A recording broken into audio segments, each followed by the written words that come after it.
Chào mừng quý vị và các bạn đang đến với bản tin quân sự của kênh Việt Nam TV. Kính thưa quý vị và các bạn, với diện tích và địa lý trải dài trên hai lục địa, Thổ Nhĩ Kỳ là một trong những lực lượng vũ trang mạnh nhất tại châu Âu và cả châu Á. Lực lượng vũ trang của Ankara có hơn 400.000 người, được chia thành lục quân, không quân và hải quân. Một quân đoàn lực lượng đặc biệt tồn tại và trực thuộc Bộ Tổng tham mưu Thổ Nhĩ Kỳ. Quân đội Thổ Nhĩ Kỳ đã thành lập một chiến lũy chống lại Hiệp ước Warsaw trong thời kỳ chiến tranh lạnh.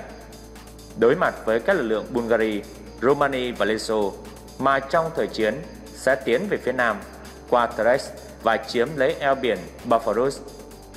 Sau khi Liên Xô sụp đổ, quân đội Thổ Nhĩ Kỳ đã giảm số lượng từ khoảng 370.000 người xuống còn 260.000 người và thay đổi cơ cấu khi chuyển sang một lực lượng hoàn toàn được trang bị vũ khí hiện đại.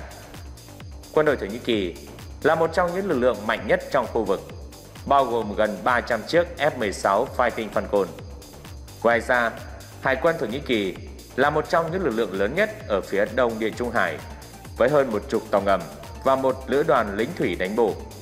Phần lớn trang thiết bị của quân đội Thổ Nhĩ Kỳ là của nước ngoài, nhưng nước này hiện nay đang nỗ lực xây dựng cơ sở công nghiệp quân sự của mình. Thổ Nhĩ Kỳ đang phát triển UAV, xe tăng, rocket và tên lửa sản xuất ở trong nước, đồng thời mở rộng quan hệ với các nhà thầu quốc phòng của nước ngoài.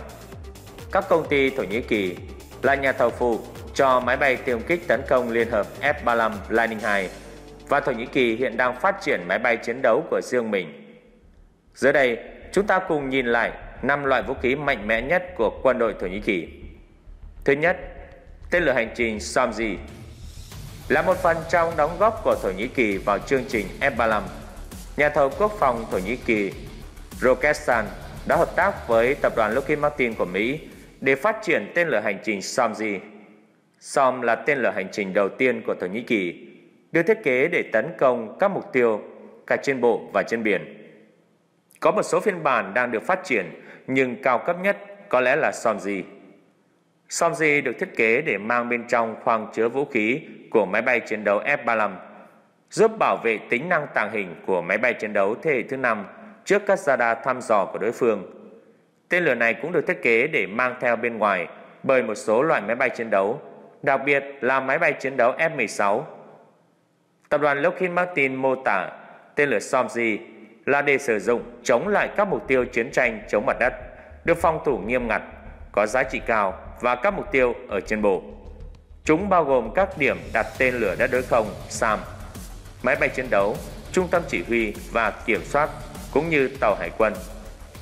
Giống như hầu hết các tên lửa hành trình, Somji được trang bị động cơ phản lực và bay ở tốc độ cân âm. Nó có phạm vi hoạt động 155 dặm và một đầu đạn nổ mạnh được thiết kế có hiệu quả chống lại các mục tiêu. Thứ hai, xe tăng Leopard 2. Xe tăng chiến đấu chủ lực tuyến đầu tiên của Thổ Nhĩ Kỳ đó chính là Leopard 2. Xe tăng này do Đức sản xuất và được phát triển trong những năm 1970. Leopard 2 là mẫu xe cùng thời với Abrams của Mỹ.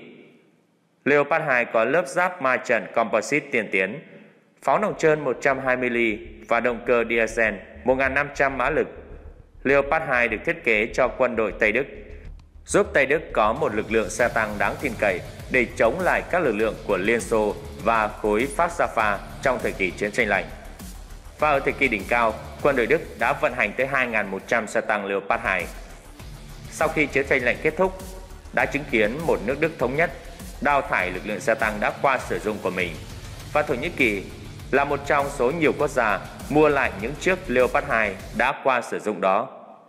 Thổ Nhĩ Kỳ vận hành vài trăm chiếc Leopard 2A4, nhưng xe tăng thiếu nhiều cải tiến, đặc biệt là những lớp giáp bổ sung, điều mà các nước sử dụng xe tăng Leopard 2 khác như Đức, Singapore và Thụy Điển đã bổ sung vào xe tăng của họ. Năm 2016, có ít nhất 10 chiếc Leopard 2 của Thổ Nhĩ Kỳ đã bị phá hủy trong các cuộc giao tranh với các tay súng nhà nước Hồi giáo sử dụng tên lửa dẫn đường chống tăng. Thứ ba, máy bay tiêm kích F-16 Fighting Falcon. Hiện nay, không quân Thổ Nhĩ Kỳ điều hành một trong những phi đội F-16 lớn nhất bên ngoài nước Mỹ. Không quân Thổ Nhĩ Kỳ vận hành khoảng 270 chiếc máy bay F-16 Trong đó có 158 chiếc F-16C đóng vai trò là máy bay chiến đấu, 87 chiếc đóng vai trò máy bay huấn luyện. Thổ Nhĩ Kỳ sở hữu các máy bay phản lực F-16 Block 30, Block 40 và Block 50. Chiếc mới nhất được đưa vào trang bị vào năm 2012. Máy bay chiến đấu của Thổ Nhĩ Kỳ được trang bị tên lửa không đối không AIM-9X Sidewinder và AIM-120 Aram, tên lửa không đối đất Maverick và GBU-12, bom dẫn đường bằng laser Powerwave. Thổ Nhĩ Kỳ không chỉ sử dụng F-16 mà còn là một trong số ít các quốc gia sản xuất loại máy bay này. Kinh nghiệm thu được đã khiến cho đất nước này bắt đầu phát triển máy bay chiến đấu bản địa đầu tiên của đất nước, đó là máy bay TFX. Một mô hình của máy bay chiến đấu đã được công bố vào mùa hè năm 2019 tại triển lãm hàng không Paris. Thổ Nhĩ Kỳ ban đầu đã dự tính sẽ thay thế các máy bay F-16 Block 30 đã cũ bằng F-35A. Nhưng với việc Thổ Nhĩ Kỳ bị Mỹ loại bỏ khỏi chương trình máy bay chiến đấu tấn công chung F-35, có nghĩa là các máy bay phản lực cũ hơn có thể sẽ phải tiếp tục bay với các nâng cấp cho đến khi mà máy bay TFX đã sẵn sàng. Thứ tư, tàu ngầm Thai 209-214. Thổ Nhĩ Kỳ đang vận hành 14 tàu ngầm Thai 209, một trong những hạm đội dưới biển lớn nhất tại Địa Trung Hải. Các con tàu này được đặt đóng trong khoảng thời gian từ năm 1972 đến năm 2002. Việc giao hàng kết thúc vào năm 2008. Đợt đầu tiên gồm có 6 con tàu Thai 209-1200 có trọng lượng chìm 1.285 tấn, được trang bị ngư lôi Mark 37 của Mỹ và có khả năng di chuyển với tốc độ 22 hải lý trên một giờ. Những chiếc tàu ngầm này đã khá cũ, một nửa trong số đó đã được nâng cấp vào những năm 2010. Đợt thứ hai giao hàng gồm 8 chiếc Thai 209-1400 được đưa vào hoạt động từ năm 1994 đến năm 2008. Những chiếc này có cải tiến và lớn hơn một chút, trọng lượng chìm 1.586 tấn và được trang bị ngư lôi do nước Đức và Anh sản xuất. Chiếc cũ nhất trong số những chiếc Thai 209 sẽ được thay thế bằng 6 chiếc tàu ngầm Thai 214 lớp Brest mới nhất. Nhà máy đóng tàu hải quân Gokus tại Aimir sẽ đóng các con tàu ngầm này theo giấy phép của Đức. Những chiếc Thai 214 có lượng choán nước 1.860 tấn và được trang bị 8 ống phóng ngư lôi 533 ly để phóng Mk4 của Mỹ, 48 ngư lôi và tên lửa chống hạm Harpoon. Một nâng cấp quan trọng so với các tàu ngầm trước đó là việc lắp đặt hệ thống động cơ đẩy không khí AIP và khả năng di chuyển với tốc độ lên đến 6 hải lý trên một giờ trên pin nhiên liệu. Các nhà máy đóng tàu của Thổ Nhĩ Kỳ bắt đầu đóng những con tàu đầu tiên vào năm 2015. Thứ năm là bom hạt nhân B-61.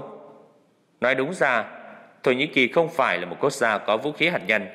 Tuy nhiên, vị thế của nước này như là một quốc gia tiền tuyến thời kỳ chiến tranh lạnh và dẫn đến việc Ankara trở thành một người quản lý số lượng lớn vũ khí hạt nhân chiến thuật của Mỹ.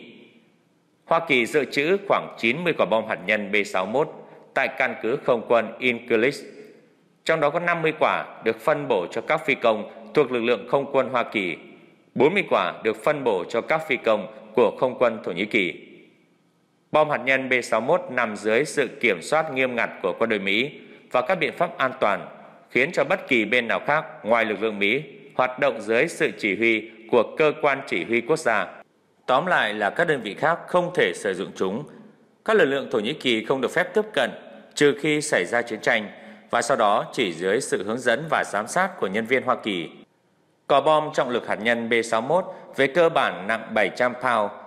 Có 3 phiên bản hạt nhân chiến thuật của loại bom này là B-61B3, B-614 và B-6110.